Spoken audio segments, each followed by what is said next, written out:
Anda masih bersama kami dalam Berita Lampung.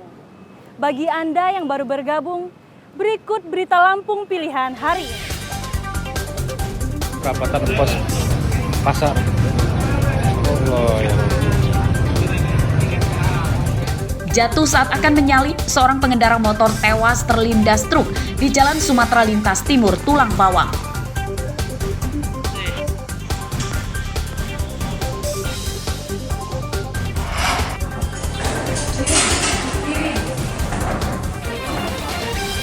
Seorang perampok yang menyasar para pengemudi truk yang melintas di Jalan Sumatera Lintas Tengah, Lampung Utara ditembak polisi.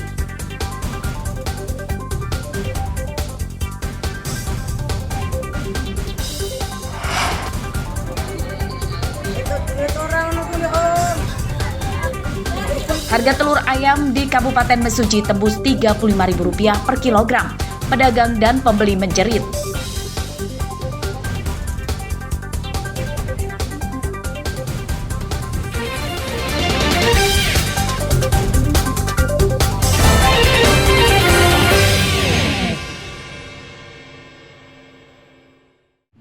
Ya, kalian lumayan.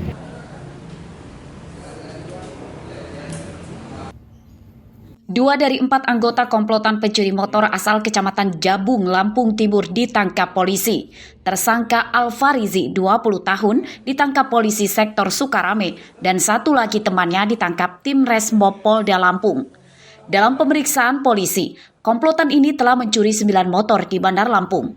Mereka menyasar motor yang diparkir di garasi Indekos dan minimarket. Dalam aksinya, mereka berempat mengendarai 2 motor saat menyatroni motor yang akan dicurinya. 2 bertugas mencuri dan 2 lagi mengawasi lokasi sekitar. Mereka ada 4, 2 orang, satu lagi sudah tertangkap di Resmob Polda Lampung yang kemarin, kemudian ini ada 2 yang masih DPO. Ada spesialis nggak sih Pak mereka ini Pak? Mereka spesialis pencurian sepeda motor yang sasarannya sepeda motor yang diparkir di tempat-tempat yang pengawasan masih kurang. Ya. Motor hasil mencuri komplotan ini dijual ke beberapa penadah di Lampung Timur. Motor bodong itu dijual kisaran 3 hingga 5 juta rupiah per unit. Terus dijual motor? Hah? Berapa motor? Tergantung Pak. Berapa rata-rata? 3 juta Pak. 3 juta? Iya. Nah itu kamu maling motor itu targetnya di mana aja? Keliling Pak. Keliling, terus Kalau ada yang mau. habis metik langsung dibawa ke Lampung Timur. Ya. Polisi menyita 1 unit motor serta kunci T yang biasa dipakai untuk alat merusak kontak motor yang akan dicurinya. Penyidikan kasus ini masih akan dikembangkan polisi untuk memburu 2 teman tersangka serta penadahnya. Robi Laste melaporkan dari Bandar Lampung.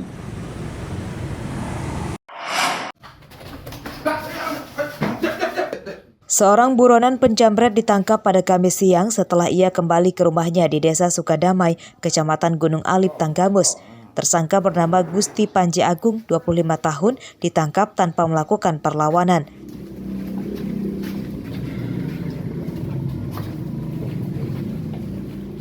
Gusti Panji menjamret tas seorang wanita yang sedang mengendarai motor pada Juli 2021 lalu. Gusti Panji dibantu oleh seorang temannya yang kini masih buron. Dalam pemeriksaan polisi, tersangka kabur ke Riau setelah menjamret korban. Ia akhirnya pulang ke rumahnya karena kangen dengan ibunya. Kabur kemana? Duri. Duri itu mana? Riau. Riau. Sama siapa kesana? Sama paman. Sama pamanmu. Dari hasil kejahatan kamu dapat bagian berapa? Belum berjual Pak. Belum berjual. Nah, itu sampai sekarang belum ada kebagian kamu? Belum. Oh gitu. Berapa lama kamu di Riau? Hampir 1,5 tahun. 1,5 tahun baru kembali ini. Akhirnya kamu tertangkap itu. Oh gitu. Ya, oke. Untuk DPO ini sendiri atas nama Gusti Panji Agung ya. Nah selama menjadi DPO kabur kemana dia nih Pak? Setelah ditanya beliau ini kabur ke Riau ya. Untuk tersangka sendiri kami kenakan dengan pasal 365 KUHP. Ancaman berapa? Untuk ancaman sendiri maksimal 9 tahun penjara. Dari menjamretnya itu, tersangka Gusti mengaku belum mendapatkan hasil apapun. 2 ponsel hasil kejahatannya dibawa kabur temannya yang masih buron. Atas perbuatannya, tersangka terancam hukuman 7 tahun penjara. Andri Kurniawan melaporkan dari Tanggamus.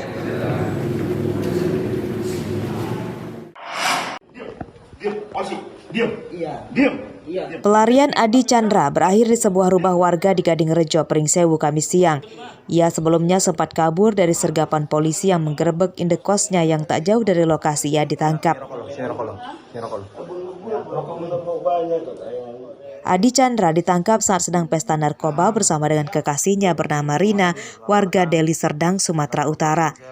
Dari penangkapan keduanya, polisi menyita 1 bungkus sabu-sabu sisa pakai dan bong atau alat untuk mengonsumsi sabu-sabu. Hah? Siapa nih? Apa namanya? Punya siapa? Punya siapa? Punya kamu cowokmu. Punya siapa? Bukan punya cewekmu. Hah? Dan didapati 2 orang sepasang kekasih atau 2 orang pemuda-pemudi yang sedang melaksanakan pesta narkoba jenis sabu-sabu. Untuk pelaku yang alias CH itu sudah pernah terlibat kasus yang sama. Untuk yang inisial KR itu belum. Nggak ada kerjaan. Nggak ada kerjaan. Jadi sehari-hari cuma jualan narkoba itu ya? Iya. Itu sebelumnya ketangkap di mana? Di Polres Lampung Tengah? Iya. Di Polres Lampung Tengah. Terus yang ini? Kamu ditangkap sedang ngapain? Habis makai sama pacar kamu itu ya? Iya. Penyidikan kasus ini masih akan dikembangkan polisi untuk memburu pemasoknya. Polisi menjerat pasangan kekasih ini dengan pasal berbeda. Tersangka Rina terancam hukuman 5 tahun penjara dan tersangka Adi Chandra terancam hukuman 20 tahun penjara. Andri Kurniawan melaporkan dari Pringsewu.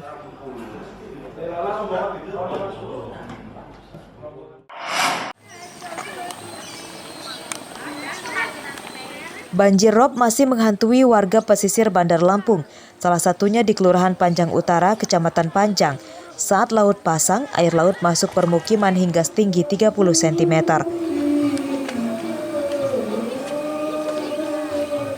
Kelurahan Panjang berada tepat di pinggir pantai Teluk Bandar Lampung.